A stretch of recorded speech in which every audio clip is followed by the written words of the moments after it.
Hi folks, Dave, the Honest Audiophile. These are the KB Ear Tri i3 Pro, and these are my Honest Audiophile impressions. The KB Ear Tri i3 Pro is a tribrid earphone. It has a 10mm dynamic driver, a planar driver, and a balanced armature. Comes in at 15 ohms, 103 decibels of sensitivity, a frequency response of 20 hertz to 40 kilohertz, and a price tag of $190. I don't mind the build of the Tri i3 Pro. It is a little bit shiny, so you probably will want a cleaning cloth. Thank goodness that KB Ear provides one, or you can use one that you already have around the house. Also, you get some silicone tips. The gray ones are very strange. They're extremely thin, very soft, didn't really give a good seal. Did not like those. So I used the colored stem ones. You get the blue, yellow, red, white, and black. I used the black ones. And then you also get a little carrying case, which is pretty standard fare. Overall, the accessories are very limited. You do get this nice cable, though. I really do like the cable. Terminates into a 3.5. 2-pin into the shell. The shells have a very nice angle to them, a slight wing, and I find that when you put them into your ear, they just disappear. I had no problems with comfort whatsoever, and isolation of outside noises is very good. I found that these worked extremely well for walking outside at the park and doing some light work around the house, various things like that. I do not know how they would do on transit and a loud setting, but they worked for all the normal stuff that I do during a normal day. How do they sound? Well, first, let's talk about the sources and gear that I used. So for the Tri i3, I found that they were fairly easy to drive. They weren't the hardest things.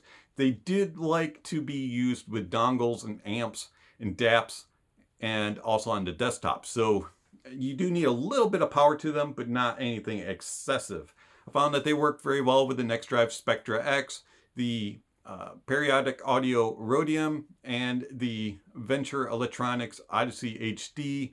Also, they worked with the X-Duo Link V2, DAPs that I used, the Sony WM1A, the Sony A105, and the Heidi's AP80 Pro. They worked also very well on desktop with the Headamp GSX Mini, the Mytek Liberty DAC, and also the One Linear. And I did actually run them on my little Tor Audio Roger that's behind me that you can't really see very easily. There you see the tube. So I used all kinds of sources and played all sorts of music. I used all kinds of genres of music, anything from going from old school rap to metal to classical and jazz and everything in between. Check out the link down below. There's some music recommendations in there and what I actually test music for. So anyways, the i3 Pro, how do they sound? You like bass? You like lots of bass? Like prominent and dominant bass? Here you go, i3 Pro. These things have a ton of bass.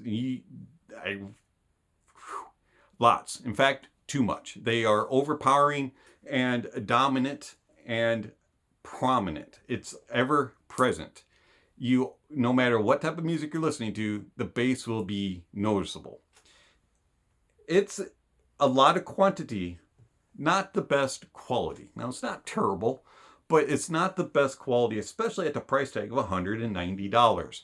It has some details and some resolution to it, but I just find that it's not refined. It's just not defined well.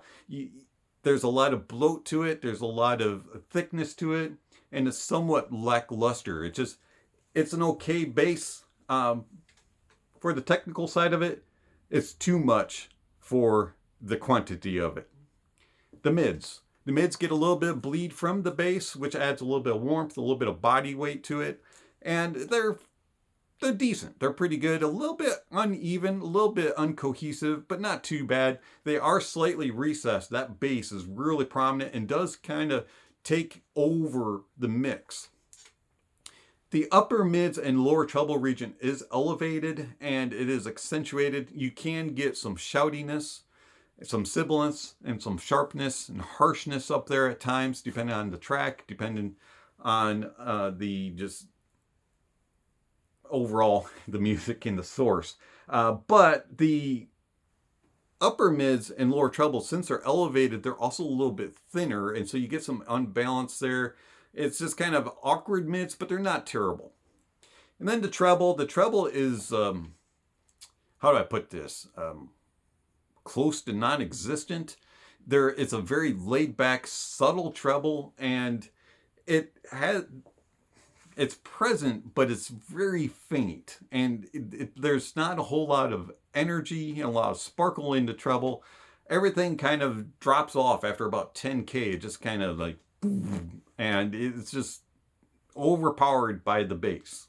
And there's a laid-back mellowness to the treble, which is nice because they're not fatiguing, but at the same time, you just wish that there was a little bit more energy, a little more gumption to the treble. Soundstage-wise is average at best. These are not very wide, and they aren't very deep. They're not the best at sound staging, and layering really struggles and imaging struggles. They're okay at what they do, but they're not top of the line. And for $190, I find that they're lackluster and underperforming. I find that on busier tracks, they just become too muddled and just confused, and things kind of go into blob mode, and you'll merge things together and everything kind of comes melded together. I don't want to come across as saying that the i3 Pro is a bad earphone, but it just doesn't do anything special to set it apart, especially at the price tag. Tone and timbre is really, really an issue for these. They are not natural at all, and the timbre just isn't correct and is missing a lot.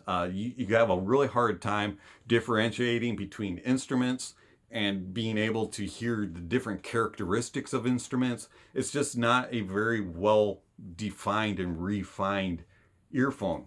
The other major problem with the i3 Pro, besides that massive bass and the tone and timbre, is these just lack air and separation. There's just no air to them. They're a very stuffy, veiled type of sound, and it's just, it makes everything sound cramped, and it just, you can't breathe. And if you could open these up and make them sound a little bit more open and alive, I think the stage would come out better, and it would lessen that bass slam that's just like so dominant. How do they compare to their competitors in the price point? Moondrop Kato. The Moondrop Kato is better in all ways, in my opinion. It has better control in the bass, better details and resolution. The mids are more tonally accurate. They have airiness and separation to them. They have better tone and timbre, and more natural sounding. And the treble has air and extension and energy and sparkle. And the soundstage is a lot wider, very good depth and layering and imaging, and tracking is very good. C Audio Ume. The C Audio Ume is tonally better than the i3 Pro. The Ume is very natural sounding, very accurate sounding, and it has incredibly good tone and timbre. Also, the Ume does a better job with sparkle and energy and just overall extension in the treble, and better control in the bass. Going to a planar, we have the Tin Hi-Fi P1 Plus, and the P1 Plus is way significantly better when it comes to detail retrieval and resolution than the i3 Pro. Also, it does a better job with sound stage width, depth, and layering, and is better overall in imaging and tracking. The timbre is better on the P1 Plus, even though the i3 Pro has more note weight and density and just overall bigger impact and presence. But the real stomper and killer of the i3 Pro is the 7 Hz Timeless. The 7 Hz Timeless takes the i3 Pro to the woodshed, puts it in the chipper, turns the chipper on, runs it through, and then runs it through again. The i3 Pro is no competition to the 7Hz Timeless. 7Hz Timeless is well controlled, very well balanced, and extremely better detailed. Has a way better resolution than the i3 Pro, and everything is just controlled. Soundstage is nice and wide on the Timeless, has very good depth and layering, incredibly specific and accurate tracking and imaging.